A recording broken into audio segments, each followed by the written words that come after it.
Bonus material, bonus material, bonus material, bonus material, bonus material, bonus material, bonus material, bonus material. So much. I'm not saying bonus material anymore. Look at these things, Moffat. What's wrong with you? Hi, everybody. Welcome back to Doctor Who Review. I'm Chris. I am not. And we're going to make this quick to keep it as less torturous as possible because watching these things was mostly torturous. Series 7 got released digitally to iTunes. It got released on Blu-ray and DVD eventually. It was part of the burgeoning, blossoming rather, early days of Doctor Who's YouTube channel, really getting stuck into stuff. By this point, we had Matt Smith grimacing at the end of every video using the sonic screwdriver to make the notifications show up, which of course doesn't work now because the way those things work has changed over time. It was before the legendary days of don't forget to click below to subscribe to the Doctor Who YouTube channel. Like, that hasn't started yet.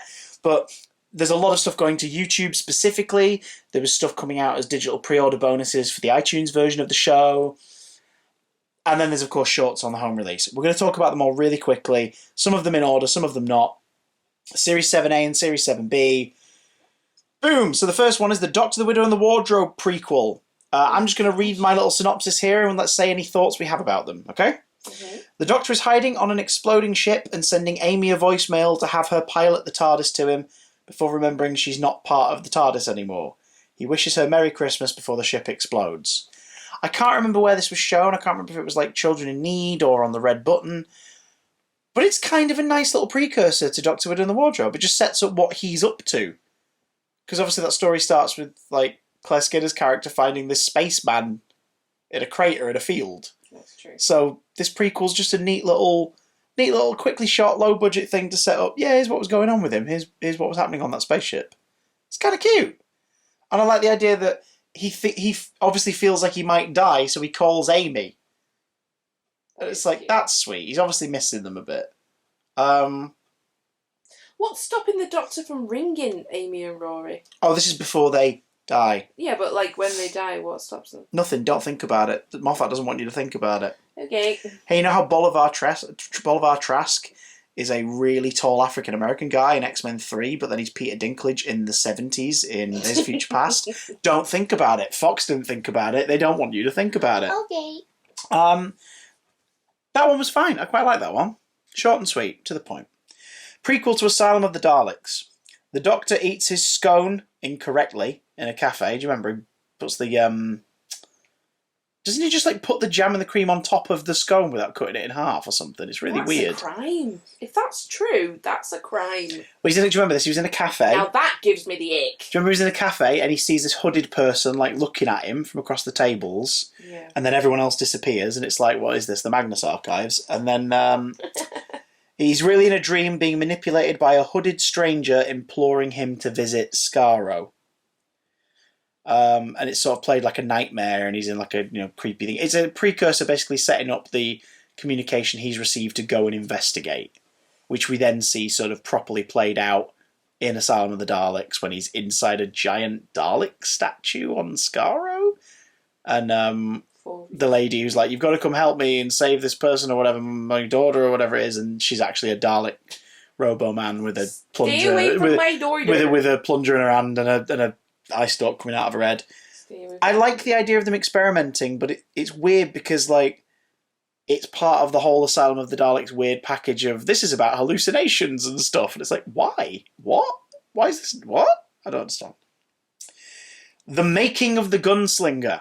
Also, by the way, if you're following all of these on the home releases and stuff, good luck. You're going to have to look them up like we did to double check you don't miss anything. Bloody hell. Because some of them are called like Asylum of the Daleks prequel, and some of them are called like The Great Detective. That's what you've got to be able to find them. It's mad. So good luck. And some of them are on the wrong discs. Some of them are on discs that precurse the stories that they're attached to or set after, and some of them are on discs that have nothing to do with the prequel or short. Dumb. Making of the Gunslinger, prequel to A Town Called Mercy, an episode we quite liked. Mm-hmm. Adrian Scarborough narrates his character's people using soldiers to turn into weapons. It's basically a Terminator Robocop montage, but with the cowboy bloke, and it's quite well shot, actually, I've written here. That was cool. It was like a Skynet promotional video showing the creation of the gunslinger.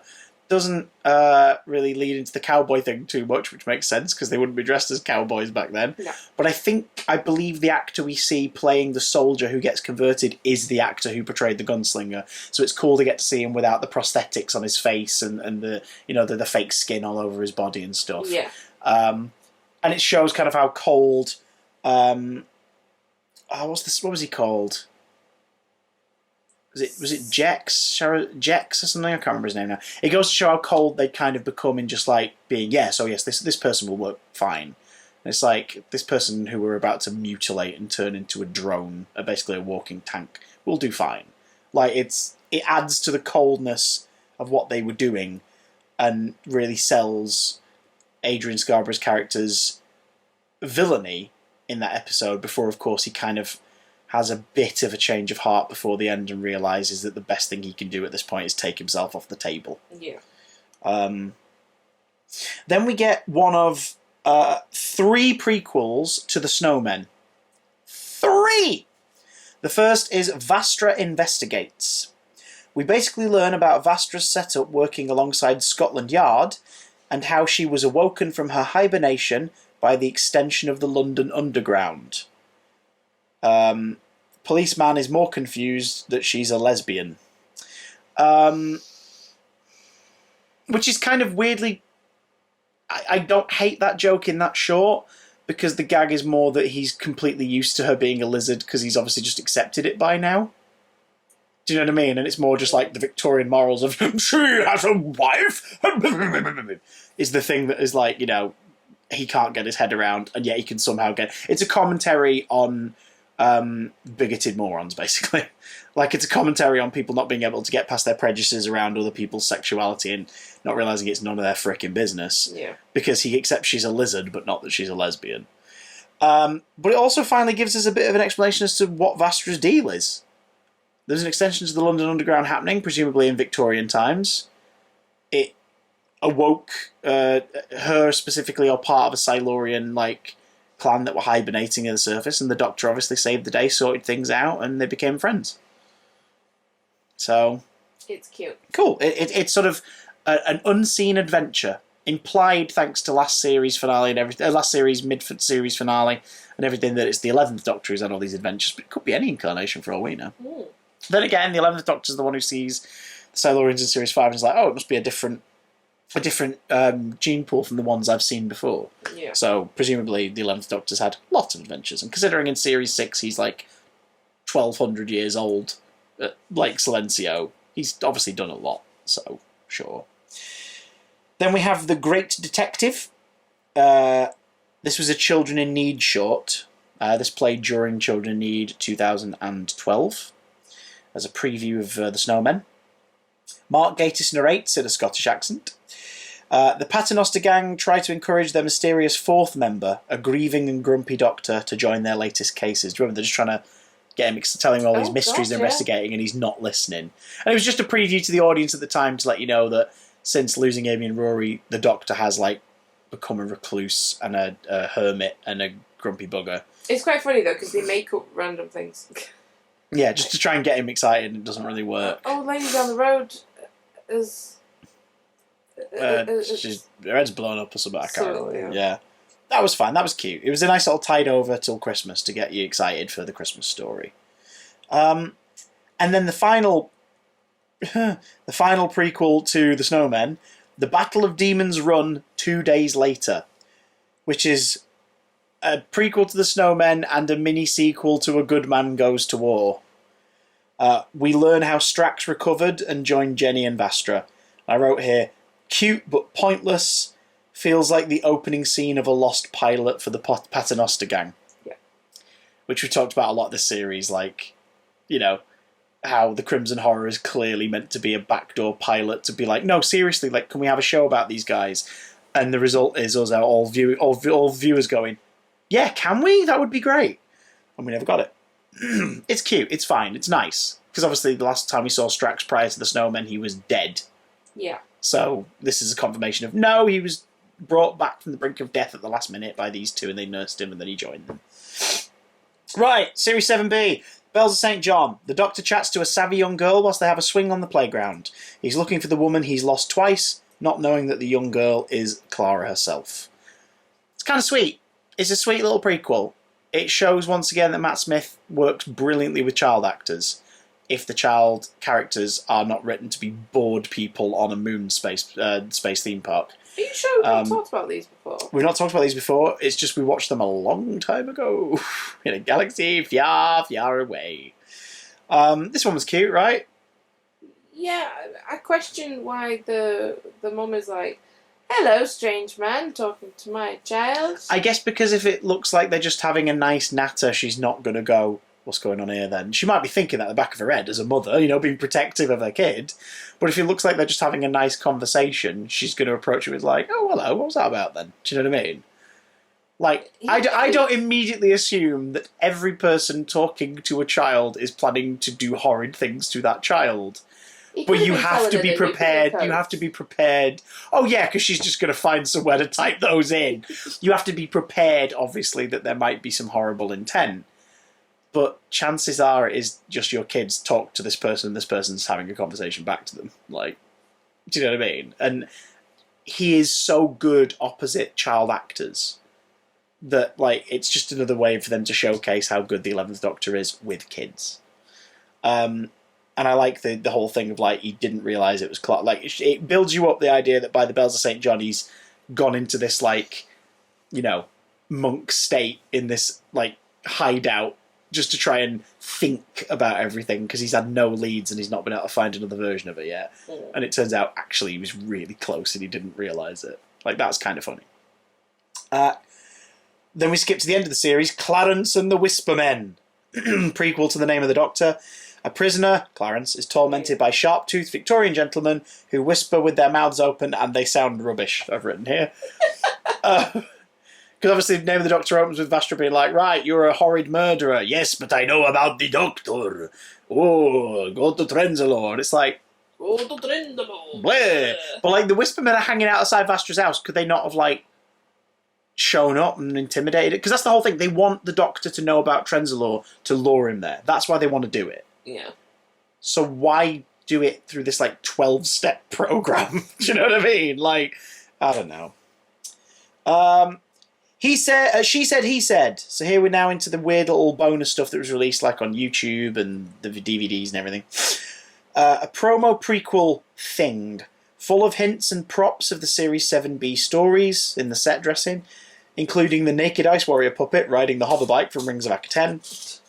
Clara reveals she knows about Trenzalore in She Said. Like she talks about a mysterious man, she knows what's waiting for him. In the Doctor's segment, he pontificates on the mystery of Clara's existence. Cute little promos. I think they were mostly there to exist to remind you all viewers of what the mystery was and like to get you excited for Series 7B proper and what it was leading to.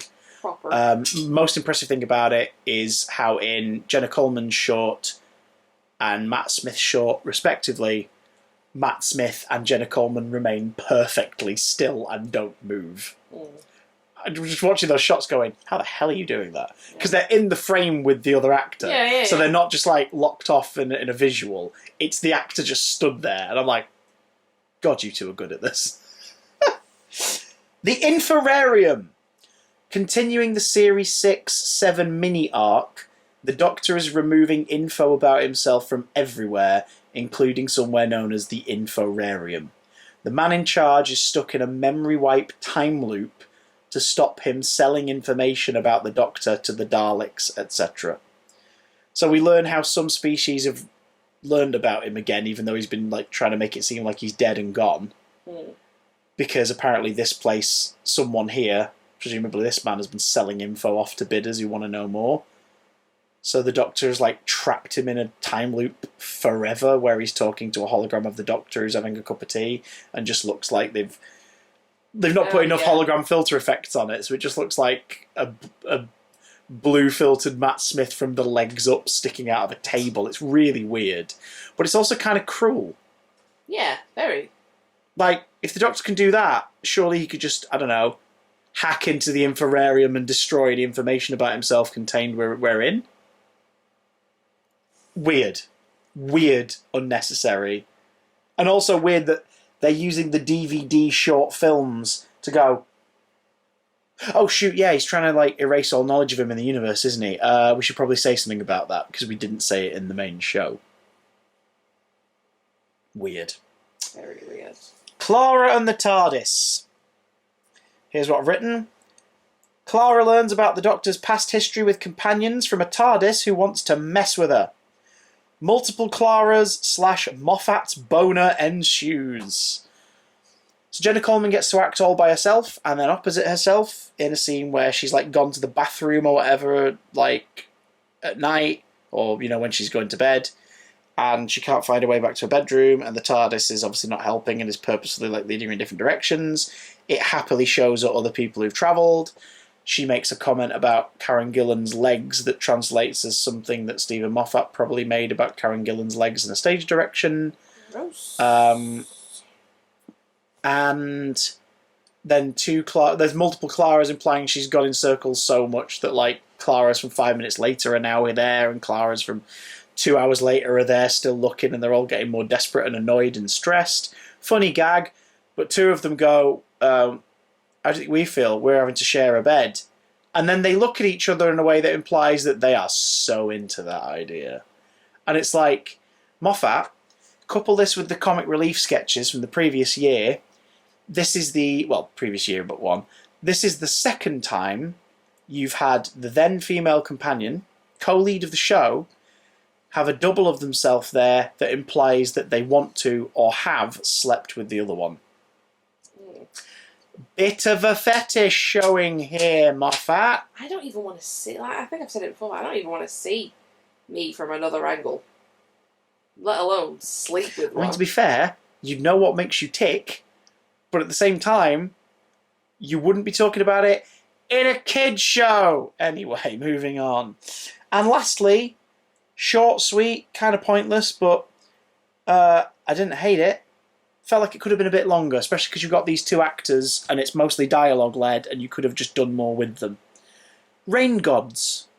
A mini-adventure with the Doctor and River, about to be sacrificed to the rain gods. God, yeah. They hack the atmosphere or whatever and make it rain, and then they go back to the TARDIS. It's just a glimpse of them being adorable. It's just a further bit of the Doctor and River have had plenty of adventures when we, the audience, haven't been looking. Here's a glimpse of one of them. It's written by Neil Gaiman. Maybe it was like a writing exercise or something. Like he just wrote it as a warm-up or whatever. But it feels like considering it's just one camera, two extras dressed as guards, Alex Kingston and Matt Smith, a quarry. Hey, Doctor Who. Could have been a bit longer. Just write more of a conversation between them. Yeah. Like, have them having a chat about something else entirely. Like, almost ignoring the sacrifice situation that they're in. And then them going like, oh, right, yeah. And then resolving it and getting out of it. Show that they are so... Like, this is Tuesday for them. Yeah. You know what I mean? Excuse me. But it's cute. It just doesn't really add anything. I think a lot of these shorts work better as like things that came out at the time between releases to give you a little tease for the stuff that's coming up. Right. I don't think they work as DVD extras that are painfully out of order that you have to seek. Yeah. There is one final short that is a lot better, and they were so determined for people to see it because it was a big unanswered question for a lot of viewers that they hadn't shot it. They had the animatics. Oh, they had like some storyboarding, but they obviously did some more to flesh it out. They released a short called PS online, written by Chris Chibnall, voiced by Arthur Darvill. Set after the Angels take Manhattan, Brian Williams receives a letter from a mysterious man called Anthony. We basically get a non-horror version of the scene with the knock at the door in Blink. We get all the tragedy of realising that you've lost people you love because they've just been moved further back in time and you're not going to see them again. We get the grandson showing up at the front door. That's older than him. Yeah. We get not closure, but at least kind of an idea. Because the Power of Three sets up wonderfully the idea that Brian is like, no, do you know what? Off you go. Like, why would you not go off on this amazing adventure? Yeah. Go and do it. And obviously, the notion that he must feel so much guilt when they never come back. At least this implies that he gets to know it's not his fault. He'll always feel guilty about it, we presume. But he gets to know it's not his fault, and he gets to learn about what happened through his biological grandson. Not biological. Well, yeah, he's Rory's dad, and this is Rory's son. Yeah, well, he was adopted, so he's not biological. Oh, of course, yes, that's a very important point. Good point. Yeah, all right. Thank you very much. That's a great detail in the writing. And it's just it's a throwaway line from Rory. Says we chose to adopt. He just says that. Well, they can't have kids. So. I know, but in the thing, he just says we chose to adopt. They don't dwell on it, or do you know what I mean? It's beautifully done because it normalizes adoption. Yeah. Which is brilliant, and also in light of things we've learnt since, makes sense. This short is written by Chris Chibnall, who is a child of adoption. Oh. Who wrote The Timeless Children, wanting to tell a story of being adopted. Oh. Which made a lot of people then rethink their opinions of The Timeless Children on a thematic level, and made others go, oh, boo-hoo, but those people are pricks. So you can not like The Timeless Children, folks, but if you take umbrage with it being a story about adoption from someone who was adopted as a child, go screw yourselves. Anyway, thank you for reminding me of that, because that is a wonderful note in there in the character development. And it shows that Amy's fears and everything that caused the animosity, in the events leading up to Asylum of the Daleks, Rory proved that they were for nothing. And do you know what I mean? Yeah. I still hate how she treats him in that, but still.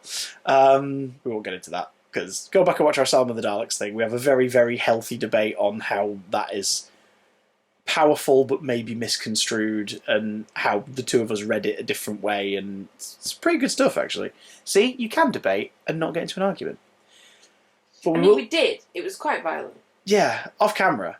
The makeup sex was incredible. So, we're going to go now, because we recorded this straight after the Series 7B Part 2 video, and it's late at night, and we're going to go whack some pizzas in the oven. Oh, I'm bloody knackered. Oh, pizzas in the oven. Oh, yes. Till next time, let us know, have you seen all these shorts? Are some of these news to you? They probably are, because some of them are on the DVD and others aren't. We'll be back next time to talk about more digital releases, specifically 2, and they're both very good. So see you next time as we gear up to the 50th anniversary. We'll be talking about The Last Day and the return of Paul McGann in that one. Night of the Doctor. I was going to say Name of the Doctor, but that was in this series. Yeah, because Name of the Doctor, Night of the Doctor, Day of the Doctor, Time of the Doctor. God damn it, my fat. We'll see you next time for some lovely, tasty, delicious Paul McGann. Say goodbye. Remember, Phoenix. Think alarm clocks.